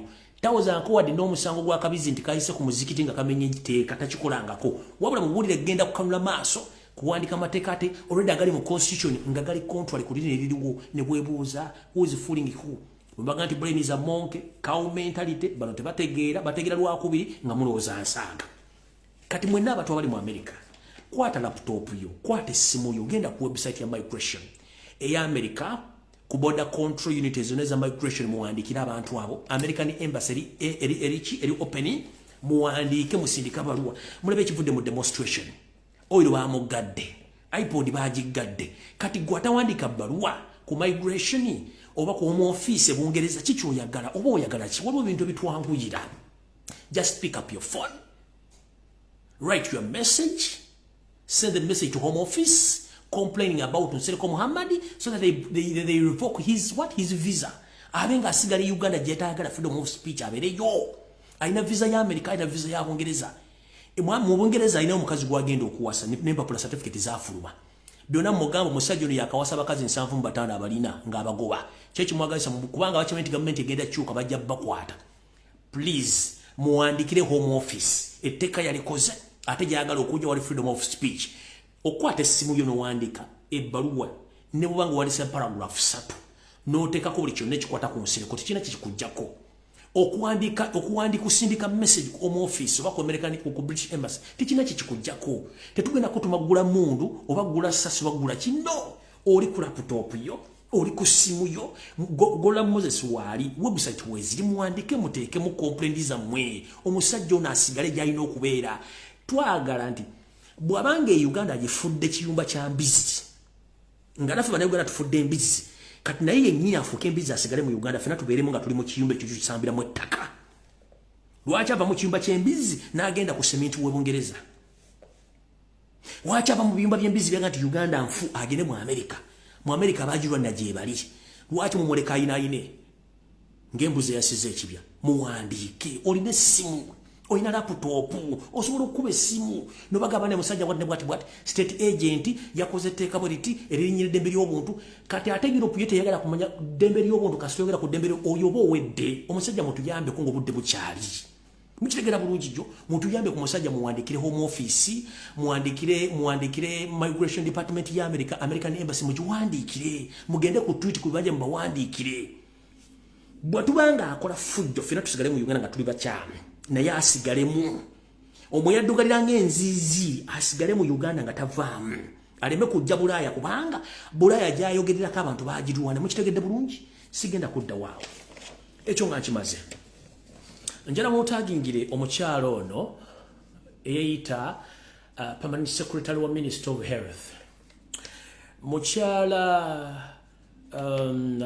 ono yani mukyalo oyo mwanyi ali mu Luganda ku Museveni. Atwine maana muntagingire twine maana bamuyitani amanya gagenzi atwine oba ya atwine I don't know. Mama wavuddeyo n'otula mu kamera n'otunula bw'oti nkowozesa omuntu kankulaga abantu manyi buno obulimba twabaga musomanga nki tuta sign language. Omuntu wamubbi tabula bwamutemu tabula yeebuzabuzanga afukaana abatabula. Njagala kumulaba wano bannamuti uno omwami omukyalo omulaba yavudde n'aga nti Uganda erina yafunye ekirwadde ky'Ebola. Wuuyo mulaba mu sign language and body language ono omukyala aba yasibiddwa dda. Yazze okukola ekintu kino nga balina kyebagoba kyekiruwa.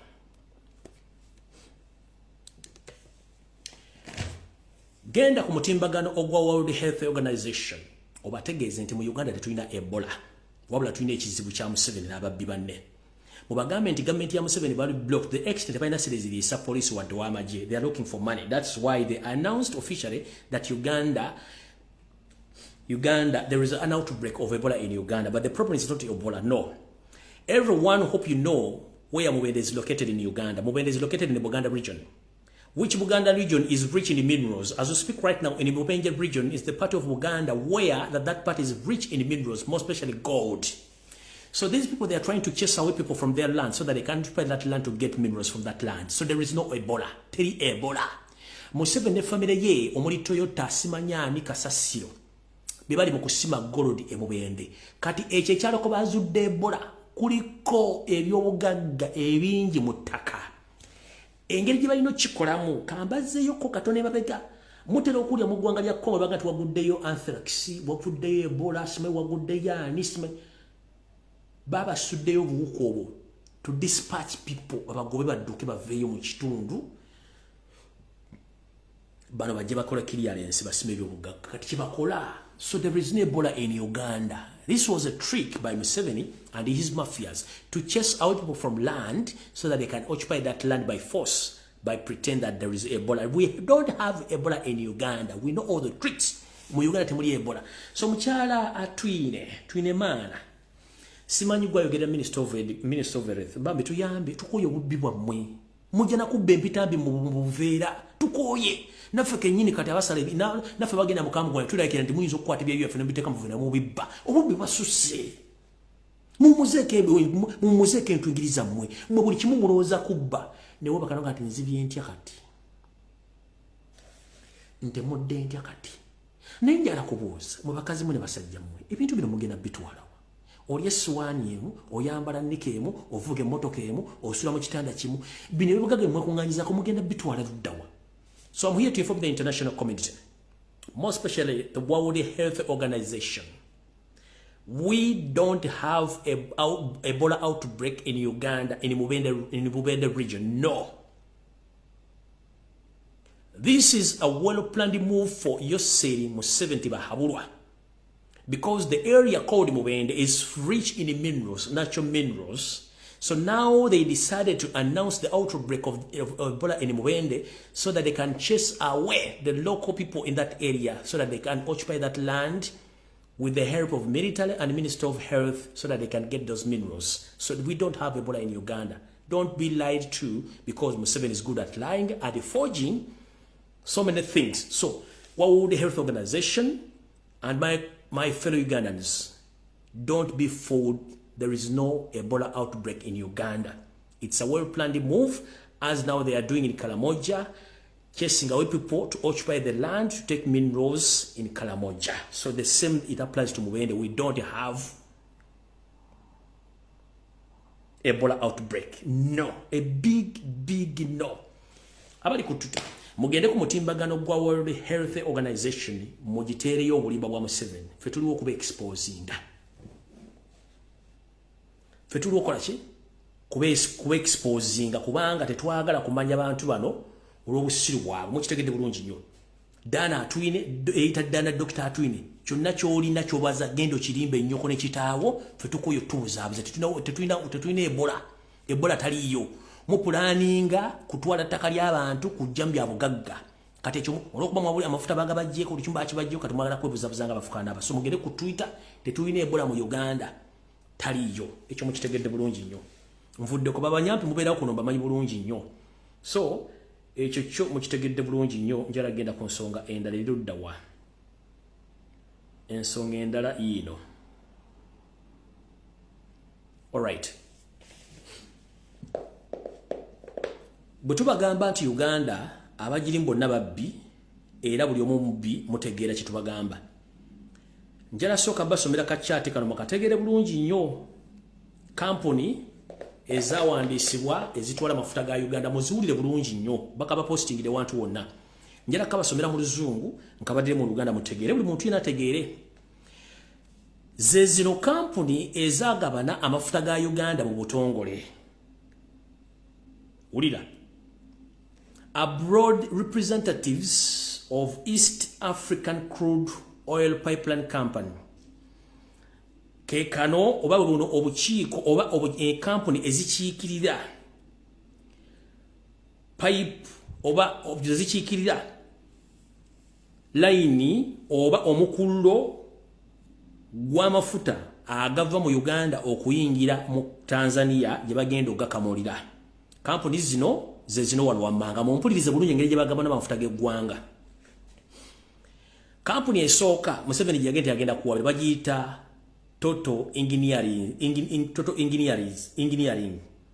Total Engineering eyina ebitundu nkaaga mbibiri ku buli 100 ku mafuta ga Uganda.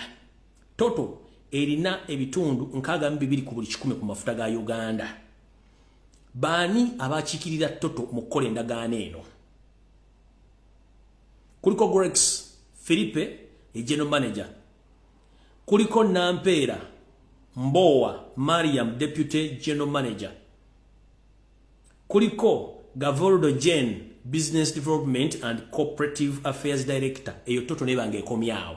Enebitundu nkaaga mbiri ku buli 10. Tugenze abakiikira Uganda yonga Uganda ensi muwulize bulungi.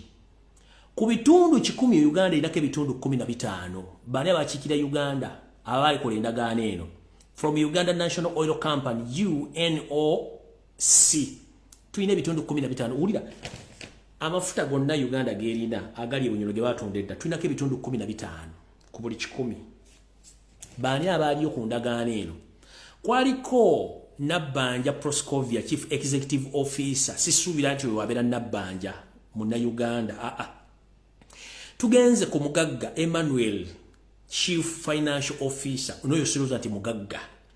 Tugenze ku Kamuntu Gilbert, Chief Commercial Officer.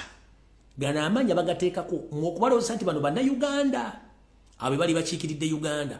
Tugenze ku ludda lwa Tanzania balinako ebitundu 15 ku buli 10. Kati ngeno Tanzania ekiikirirwa Tanzania Petroleum Development Corporation TPTDC erina ebitundu 15 ku buli 10. Kuliko Dr. Matioji James Peter, Managing Director. Kuliko Njinja Michael, Commissioner for Petrol and Gas, Ministry of Energy.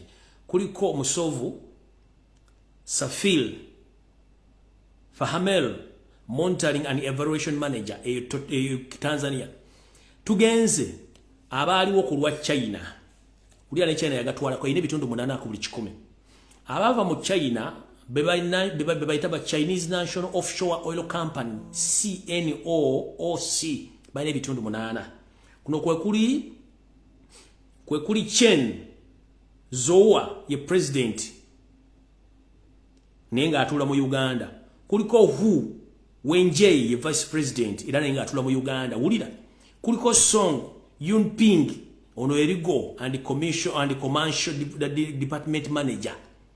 Kati kugenda ko abawandiisa baliko kuliko Muhwezi Samantha ono ye muwala wa Jimo Muhwezi.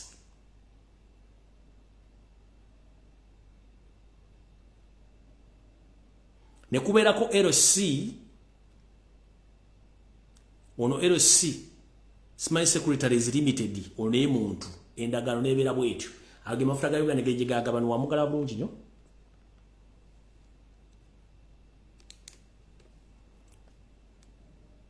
Tekuliko wadde ebbaluwa eva mu parliament wadde ebbaluwa eva mbananyini ttaka bananyini abanyolo teriko bakola byabwe. Kati tugenze mwagala kutegeera biki ebiddako na biki ebyaliwo mubimanye bulungi nnyo.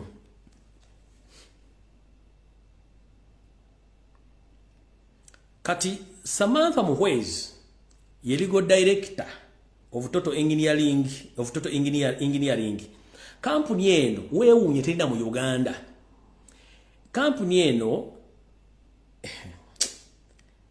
esangibwa mu ggwanga erya Bungereza nga ye current office yaabwe gyeri eri ku 23 officers stroke 9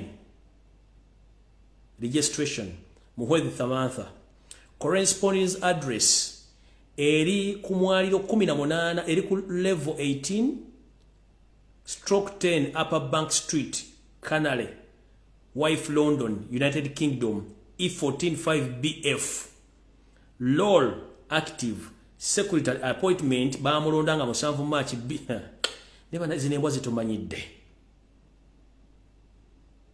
Kanano go bagamenga Secretaries Limited eno yendagiriro ye. Corresponding address Johnston's House 52 -54 Rose Street, Aberdeen, United Kingdom, BA10 AH1 Rolo active. Ulira abasajja bano bali ababbi. Era zigenda maaso ne zigamba Company House, return of all elements of shares. Elif kuliko SHO01, company name East African Crude Oil Pipeline ECOP Limited, company number 11298396. Received for filling and electronic format on 10th of August 2022. Bana basajja babbi. Bana basajja babbi. Bana basajja babbi. Bana basajja babbi. Bana basajja babbi. Bana basajja babbi. Basajja mu muri babbi. Kati amafuta gana agebunyolo kino kye kisaawe kyalina okuzimbibwa Bunyolo. Ku mafuta gano ge babbye ge bamaze kye kisaawe kye balina okuzimba Bunyolo za mukira bulungi nnyo. Kye kisaawe ye plan yakubibwa. Kati kambalage ekisebo kifaana essaawa zino. Ekisaawe kikyo kati bwe kifaanana. Kweli plan gye nabalaze kati kye kino ekisebo ekito bwe kifaanana. Bantu bana kye basobola tukolera mu ggwanga okuggyako okutubba obubbi. Ekisebo ekito bwe kifaanana kyo bulano yagamba tagenda agendayo kigula kubanga oluli n'amafuta baagamalayo dda kati tebalina kye batwalayo. Kikyo bwe ekito bwe kifaanana. Naye ng'eno original plan kansooke mbalaga original plan yakyo. Eno original plan mugirabye bulungi nnyo. Iyo original plan y'ekisaawe ekyebunyolo gye babbye amafuta gye bagamaze. Kati bwe ekito bwe kifaanana. Bwe ekito bwe kifaanana. Kati mwebuuza ani mubbi ani aggwe malawo gwa gaba ekito bwe kifaanana. Ndoza mujja kutegeera. Kati ngenze ku nsonga eringa eddirira esembayo nve wano. Nabagambye mutagingire mukulu Frank Gashumba ndoza njogere ku nsonga ze nve wano nkole n'endala. Mali n'okunywa ku mazzi nga ngenda awo.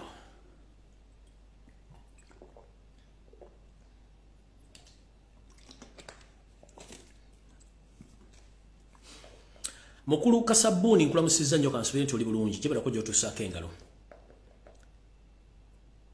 Nkulaba otambula ku TV ez'enjawulo ogenda ogere bikikinike weekaza okubya ebikalo linga kapiso ezaddawo kkala. Manyi gwe mukwesane kati lyakwatira nsawo.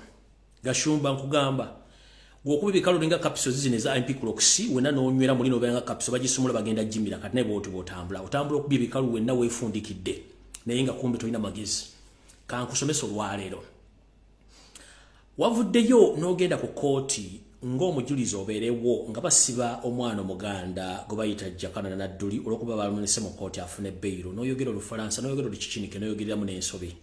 Manyi ffe tubamanyi bwe basajjamu akabinja k'Abanyarwanda batalina magezi abawumba tuutu mbasoosidde nnyo kubanga mugenda kubonaabona musuke ne mulina okubonaabona before nga sinagenda eyo. Gwe Jakana Nadduli bwe yafuna accident ya bodaboda wagamba nti singa afa.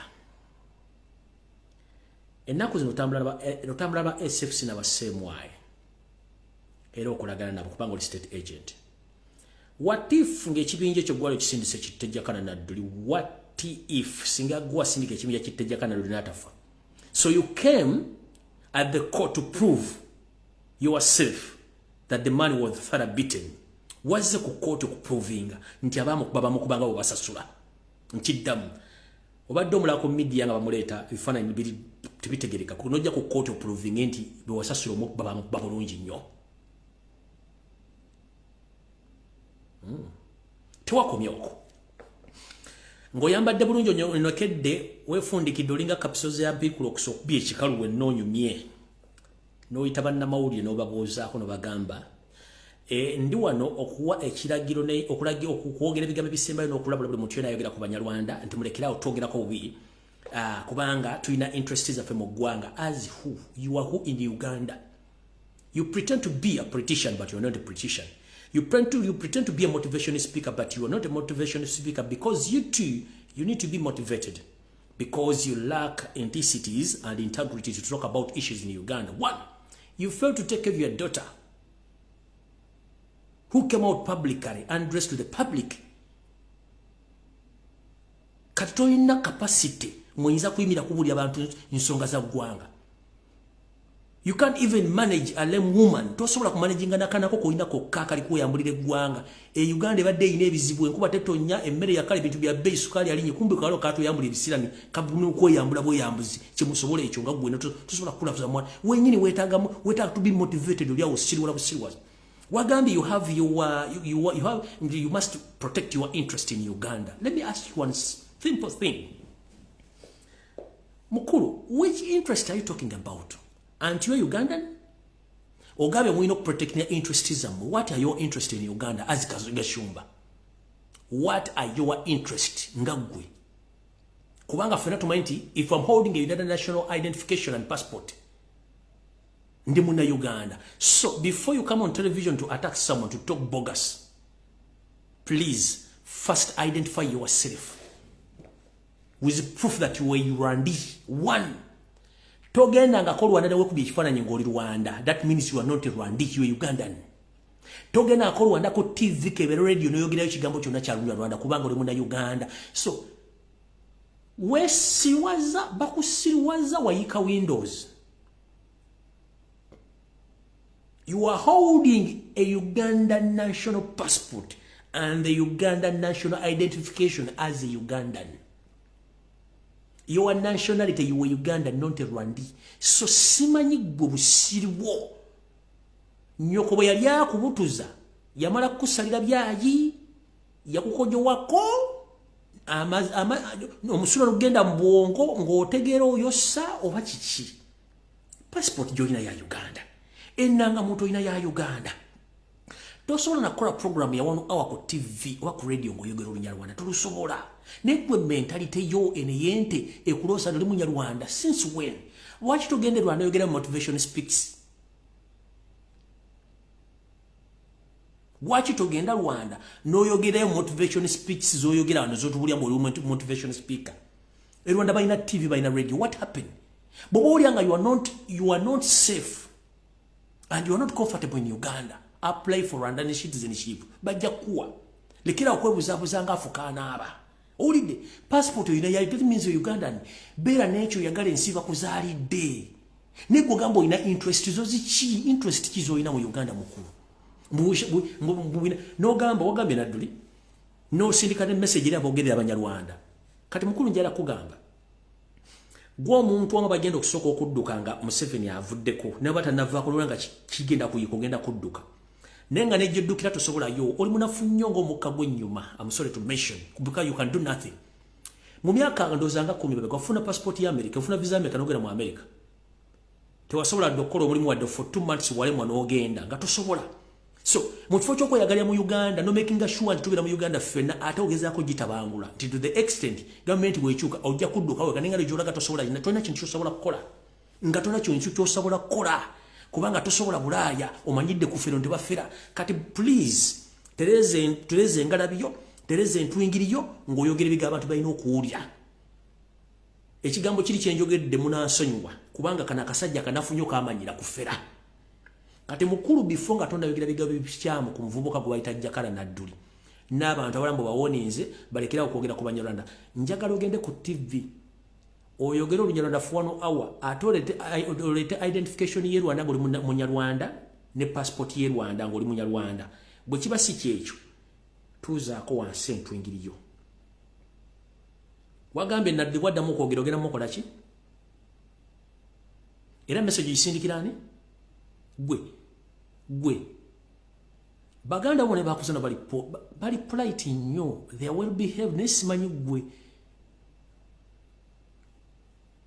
sima bakasajja gwe baaki oli munafu nnyo mu bwongo mubiri oli munafu nnyo to the extent n'omwana yakulimu okulabirira wadde omutera conflicts mu bakuli omutemu amatanywe kyakulema ne yerabirira. Era I'm here to inform the public. Don't blame Sheila Gashumba, who she is right now, because she brought herself up to that level, not Gashumba. No, don't blame that girl. Yekuza yeka to that level. So no, kubanga wakuza omwana bulungi. Omwana libadde yisa bulungi. Nyolo kuba nti nawe olinda galale bwotyo. Yensonga lwaki oyogera byotategeera. Yensonga lwaki okola ebiga ebitakwatagana n'okujja ne wekuba golu mukulu. Odumira omwana omuganda avundire mu kkomera nti baamu ku bandi badde afa. Bwe tubanga gavumenti kisotegera wakateeka. Wadde ogenze confirminga ki? Era olina buyinza ky'oboogera ku nsonga mbu taddamu kwogera kubanya mulina interest zammwe. Eyo ka statement basobola okusiba emyaka gy'otamanyi.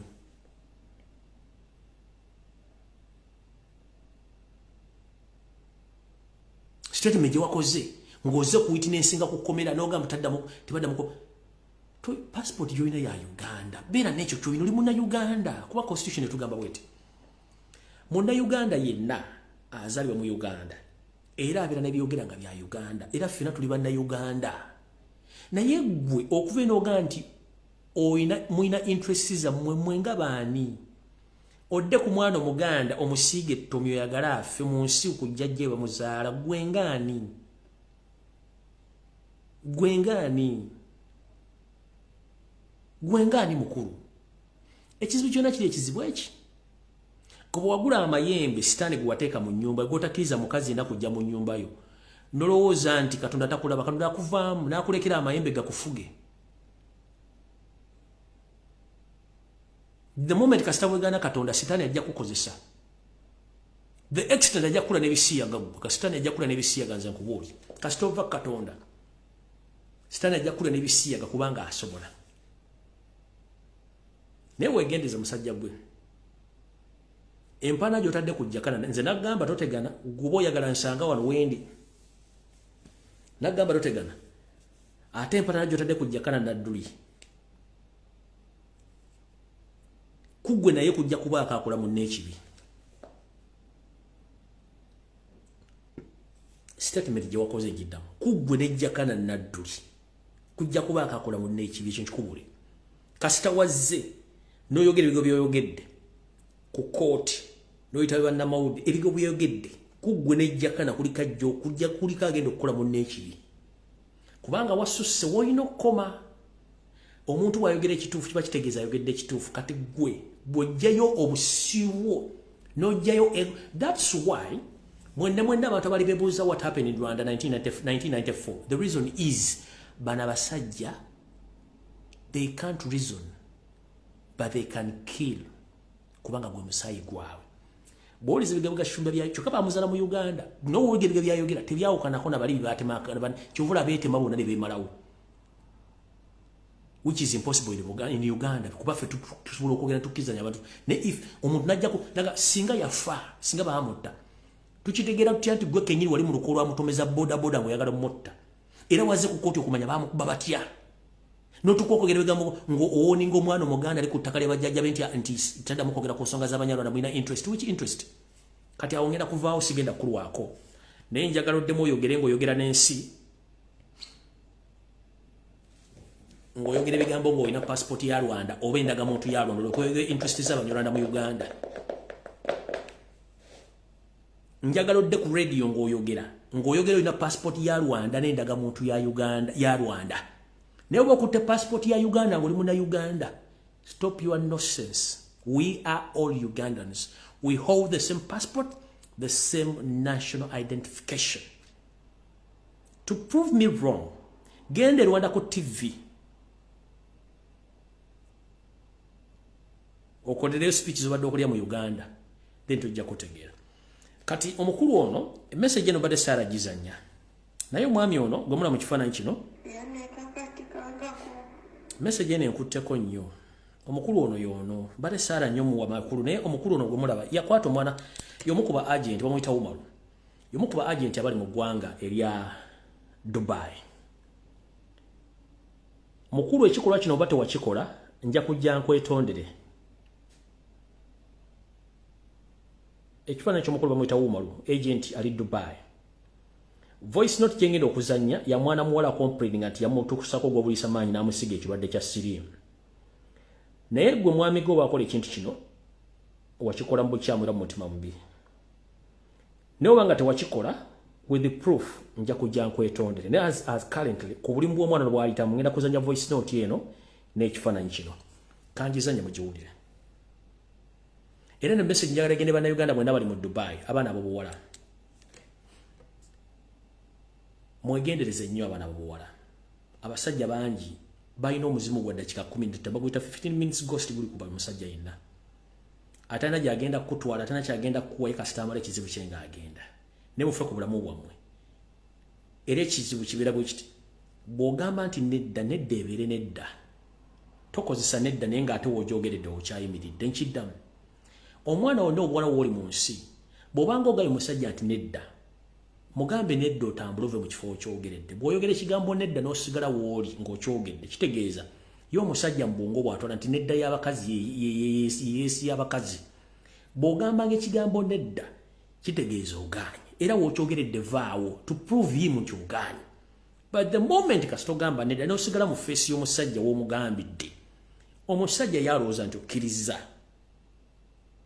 okitegedde omwami ono gwentimba ekifaananyi mbadde siiwa mutimba naye message y'omwana negenda bakwatako nnyo mwenna abaana banoonya emirimu Buwarabu naddala mu Dubai abasajja be abasinga obungi ba agents si balungi bamala bakozesa bawa emirimu amone gye batagibawa naye omwami yasiga omwana abandi obulwadde mbadde saala kuzanya voice note naye enkakatako kubanga mpulira omwana alinga omwana wange kibi nnyo wulira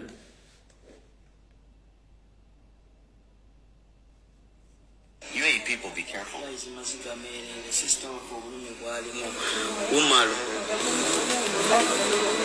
Umalu chokoze sister waffe Katonda tali kusonyiwa tetuli kusonyiwa omanya nti oli mulwadde noyagala utange emirimu nolanga emirimu naye nga basista baffe akisuma kyetumanyi talwaziza omuba babiri kubanga kati era akyapostinga ng'alanga emirimu abaana n'abalimbalimba n'abatolosa mu biyumba bye balimu agenda bawa emirimu egisinga n'abakozesa ku maka n'abasiga obulwadde bwasibye Umalu omusajja ebifaananyi ebyo bemulabaawo waggulu mu mutambuze omusajja asiga bulwadde mu Dubai esista waffe ali yenna yina eyakajo ba muganda wange omulenzi mwegendereze Dubai si kintu kyakuzanyiramu okusaba basobye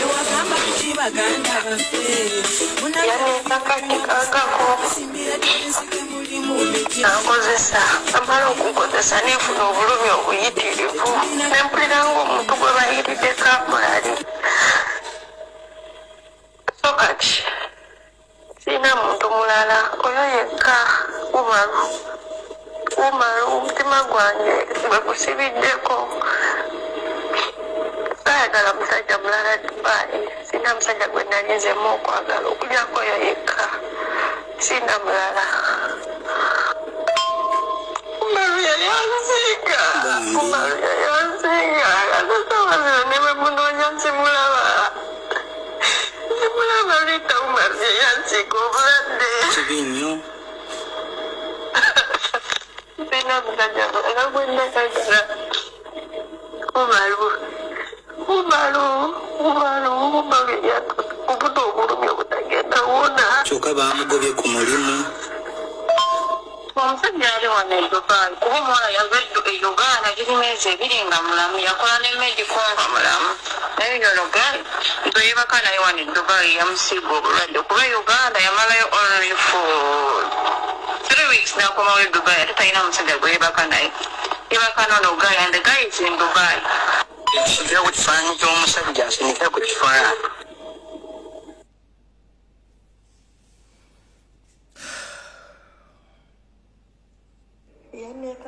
kangako nankozesa namala okukozesa nefuna obulumi obuyitirivu nempulira ng'omuntu gwe bayiridde kamulali so kati sina muntu mulala oyo yekka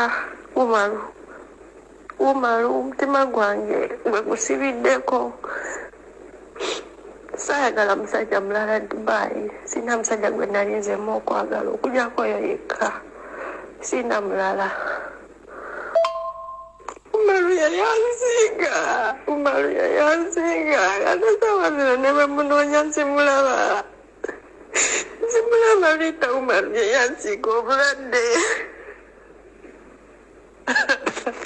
sina musajja mulala gwe ndagagala Umalu Umaru yatuuse kubuna obulumi obutagenda wona. Omusajja yali wano e Dubai kuba omuwala yava e Uganda.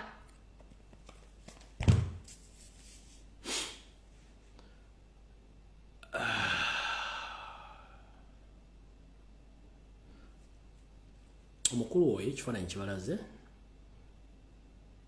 ye bw'anaava public neyeewakana kye yakola naye ng'omuwala amulumiriza tujja kola kituzaako naye mukulu Umaru bwe baba kuwaayiriza tujja kitegeera era nze ng'omuntu nja kuvaayo nkwetondere ku kino kyenkoze naye bwe kiba kituufu ogwo mutima si gwa muntu bulamu.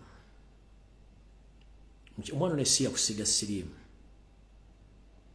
Omwana ono alina abazadde sinakindi ayinza okuba nga yali yakava ku ssomero oba nga yali alina n'abaana ng'azze kukola kunoonyeza baana b'ekiguli abagaladdiba n'omwekakatikako mu linnya ly'okumufunira omulimu n'omulimu otagamufunira n'omusiiga obulwadde. Ekikolwa kino si kirungi. Abakyala bano bazira nnyo naye mu kubeera abazira basanga ebizibu bingi nnyo. Mukulu Umaru wonna wooli ne ba agenti mwenna bali e Dubai tugenda basaba ekigambo kimu, mulekera emitima emibi. Muli bazadde, omwana bajja mukola ekigambo kyewakoze ono omuwala oba omwana wowolenzi omwana omuwala ajja mukola ekigambo kyewakoze ono omuwala kinaakuwulira kale kinaakulikira kitya. Gwayala kuŋŋamba nti supercharger yali akola ku simba okuvayo okwogera nti mulwadde wa siriimu yali musiru. Ekyo kiyita humanity. Omugenzi Fire Bongo lero tayo okuvaayo okugamba nti mulwadde wa siriimu yali musiru. Ekyo kiyita humanity. Cuts ono MC Cuts akola ku NB akola NTV NBS okuvaayo public naga nti mulwadde wa yali musiru. Kubanga aba ayagala amanyi ng'asindika sigino abantu abamwegoba baleme kujja waali ne bategere kikyali. Kati gwe kino ekikolwa kye wakola okibayita obutemu tewakwata jjambi ya kutema muntu wabula omuntu olwadde bw'omu assassinatinze. Psychological torture gye bamutaddeko kibi nnyo. Abantu bangi bavudde public ne boga nti ni mulwadde wa siriimu kubanga bw'afulumya ekigambo nti gundi ndi mulwadde wa siriimu n'omuntu yeesika mulagamba nti okentegedde omuntu mulwadde mmanyi wenkoma naye. Ne kati guli agent wefudde agent but your main target is to use abaana ab'obuwala. Naye abaana bano balina abaana bano balina famire zaabwe. Kati uli omwana muwala akaaba at his age gwe bw'otuula mu nju n'oli emmere oluzubu simanya abantu amuyina emitima kyovulambage nti amuyina emitima giringa bibibi.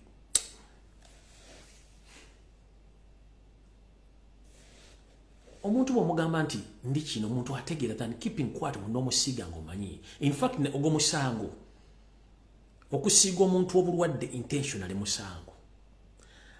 Amanyi Umaru mutegeeze ng'obudde bukyali nti famire y'omukyalo in fact kambategeeze famire y'omukyalo ono omwana omuwala namwe bamukozeko interview mutegeeze omukyalo ono agende ku Interpol e Kampala agulewo omusango ng'agugula ku mwami Umaru ono gwe yasanga mu ofiisi y'e Dubai n'amulaga nti ayagala kufuna mulimu. Umaru n'amutuusako obubulisa maanyi n'amufunisa siriimu kubanga mu constitution ya Uganda okufunisa omuntu obulwadde n'ekigendererwa guba musango gwa naggomola gwenkanankana n'okutta omuntu. Mugula omusango ku Interpol bajja kusindika ebbaluwa ku Interpol e Dubai Umaru bagenda muzza e Kampala nga tebalina gwe bewozezaako. Eyo endowooza yange ng'omuntu bwe ndowooza bwe kikola. Mwana muwala ono bw'aba nga asobola ne famire ye bagende e Kampala ku kitongole ekya poliisi y'ensi yonna.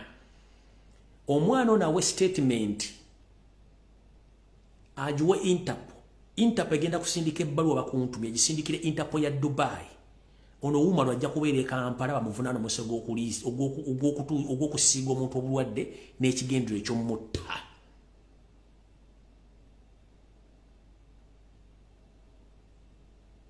Bwe kibanga kituufu kubanga omuwala nayizo okwogera ebigambo bino ng'ate naye somehow somewhere ayina mwensobi kubanga tosala gwa kawala nga tonnawuliza gwa kalenzi.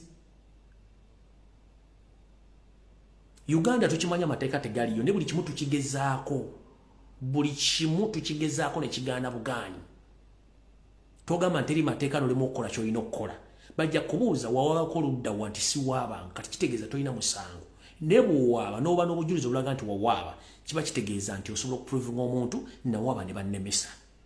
Naye n'omukulu ono musaba publicly ng'omukyalo bwe yaclaimings nti wamutuusaako ekizibu ki publicly naye vaayo oyogera amazima ku kiki ekyaliwo oba weegaana oba okkiriza. Nze sikublaming nga tonnavayo kwogera kiki kyaliwo between you and this guy. Nenze nkugamba nti singa kinaavaayo nga oli mutuufu nja kujja kwetondere era n'abantu abala bakozeko programu eno noba izo okuva ne bakwetonda singa tunasanga omuwala mukyamu oba teyabujja kuggwe niyo omuwala akireminga gwe. Nze nkugambidde openly singa onova publicly n'obuulira ensi what went wrong nja kuvaayo nkwetonde kuba sina kikyamu kyenkoze nze nzanya information gye bampadde naye ng'omuwala mugamba bw'oba olina case ng'okimanyi tolina proof omusajja ono yakusiiga obulwadde constitution ekuwa obuvunaanyizibwa okuwabira omusajja ono era omusajja ono basobola omusiba bamutikola ki ne bamugulako omusango ogw'okusiiga obulwadde n'ekigendererwa ekyokwagala okusiiga obulwadde byebyo. Naye nga mwami gwe osobola okuvaayo n'obuulira ensi kiki ekyatuukawo omuwala alimba oba talimba. Nkiddamu mukuluumalo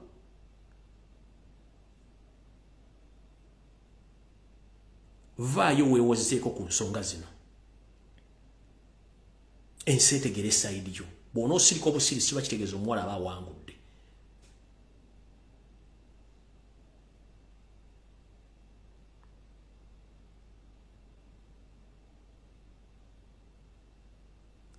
Wano wenfundikira nga nti kiso kya mbuzi kirekerera omussi n'ekitundu omubaazi. Saa zino tutunulidde ggwe naye tetunnamanya sayidi yo. So oli waddemba okuva nga okozesa omutimbagano n'ogamba nti ekintu kino sikikolangako kyali ABCD ensi nayo neekutegeera. Kati gy'omuwala najja n'approving ensi kiki ekituufu kyayogera. Sigenda kusokkako wano. Mukama abankumira takumira mpeera musibe bulungi mweraba. Tujja sinkana olunaku lwonna olulala andowooza ku Sande nyinza obutalabikako kombi mulimu Bulange mmeka mbategerereze nkiddamu. Ku Sande nyinza obutalabikako mu mulimu Bulange Mmengo so mbasirabise saagala mu nninde nnyo nyinza obutalabika ku Sande ku ssabbiiri eza buli nnaku. Naye nga mbategeeza musomesa Pato Uganda gyali talina buzibu lwakuba nti ebyuma by'amasannyalaze gabiyitamu akyageza kutentekanya studio ye agenda kudda essaawa yonna. Mulwanyi munnammwe Elizabeth Odowa ali mu komera ya Facebook okumala omwezi mulamba. Tuza mutegereza Elizabeth Odowa omukyalo ya commenting enya wandika enya postinga ali mu komera ya mwezi mulamba so tali ku internet pages zonna bazisiringa nange bade baje hackinga all along bade bajagala so tulina obuzibu ku internet kuna bantu batuli bubi. So Pato Uganda studio yayitamu omulira masanyaze akyagikolako. Elizabeth Odowa ali mu komera ya mwezi mulamba ku internet tali ko bamusalako. Nisima gift manyi kwali n'abantu abakyakola so mutalaba please babaira muno obuzibu butonotono njagadde bategeeza ndoza mutegedde bulungi abadde babuzo Elizabeth Odowa ali mu kumenya Facebook. Pato Uganda amasanyaze gali awo byuma bye ali mu kutereza studio aballa bajja kujja mpola nga bategeeza so ndoza mutegedde bulungi nnyo tiwali kira kye mumbuuza ku Sunday temuninda nyizo kuddamu ku Lwokubiri nyizo in fact tulabagane ku Tuesday tulabagane ku Tuesday Kamaru twazine nako tomorrow is Saturday, Sunday, Monday, Tuesday. Tulwagane ku Lwokubiri. In fact katuna bana basimye mukaba 13 ampera naye nga drone zitami okukwata abantu mwegendereze nnyo bana Uganda buli mujjo otambula ne jobera ni okusingira ddala mwenna abaana bavuga boda nga mwagala enkyuka mwegendereze nnyo namwe bana bapipo mwenna ba foot soldiers no message kesembeyo giri badde njira bita National Unity Platform ne People Power. If we are to strike, we are not going to strike at this moment. So whoever moving around telling our foot soldiers on the ground that we are about to strike and they are giving out money, please echo chifute chiriwo iso semwa ibakola bati ennaku zino bakubira abana ba people pone bagamba abemukono tusinkane wano abejinja tusinkane wano kino bakikola iso ekikola ne CMY baba wani transport agenda batwala mu location omugenda okudemonstratingira ne babulirawo the moment kasitokiriza baga nti bo people power era kyagulanya abatumye oba nopu yabatumye bagenda kwekalakasa kujja ko mu 7 nkiddamu tewali kintu kyonna kigenda kukolebwa kitibwa action ba kwekalakasa right now n'ensimbi ezibaweebwa sente za iso na CMY baagala kubafunira kuba namwe mwenda buli kitundu babakwate bulungi nnyo nkiddamu tewali kintu kyonna kitegekwa mu national unity platform kyakwekalakasa oba ekikula kyonna ekyokuyiwa omusayite kiriiwo nkiddamu akakodyo kape bakabateze mukitegere bulungi nnyo olwamu Kampala Mukono Wakiso wawonna wonna ng'olwankyukakyuka please tolita kuwasero ganti Kyagulanyi yazivudde mu national unity platform okunganye bantu bagenda bakwata babamalewo nkiddamu tekiriyo kifu iso semo erimu bakunga kyovula bakwata nnyo kati drone zibakwata kubanga buli yakutte sente esimu yababagirina ne batandika okutrack nga ngoyogera naye wakubiddani ne batandika banonyo mukuomu nga ne bakujja bamanyiwo mukiddamu bulungi ekyokuwamba bana ba people power kivudde ku coordination eyo okubagamba nti walo kigenda okukolebwa ne batandika batracking omukuomu zamu kitegedde bulungi nnyo badde nkirabire kinandi badde nsoseeko kinandi badde nsoseeko nkirabidde akakodyo badde sinsikabagaye badde nkirabire muntu gukola nnyo mutegedde teba muntu yena kubire simu naga tugenda kuwa sente okunganye banno tugende mugenda kwekalakasa Kyagulanyi alagidde no kafu yensonga lwaki drone zizzemu okuwamba ennyo ziwamba abantu bezimanyi nti already bali informed about the mission ani go bagenda okukolagana naye amasimu gali tracked so ogenda okulaba kukimye nenga tumekikukimiza already ngoli yakoze ku communication ya naye yakoze da communication nawe tugenda kukolera kole kitugudo so mwesanga bazinze ko buzinzi bwe muti mukitegedde bulungi so please mutambuza akantu kan mutegeeze ba foot soldiers mwenna nupu teina sente era tegaba sente za kola demonstration as we speak right now. It's a trick and a trap from ISO and CMY, and they are using border ISO and CMY agents n'abantu batambula nga bagamba ebintu ebyo n'akabinja kakola ekintu kye bakayita G7 ka NRM nenga kayita ka people power era katambula kyalo ku kyalo kakunganya abavubuka nenga kagawa ne sente n'oputega ba sente na de n'ekikumi ate tukola meeting za munkutu zaffe zibera open so if we are to change the power tetugenda kibabula kigenda kujja kitya Museveni yali mukutya tamanyi kiddako so please buli omu taking a cover tumanyi kyokola tebakugamba nti gende wangu bakwadde sente tetuziriyo zibagaba wadde n'ekikumi mukategedde bulungi so mukama bankumi sigenda kulwawo wano era sawa zezo banna tufudde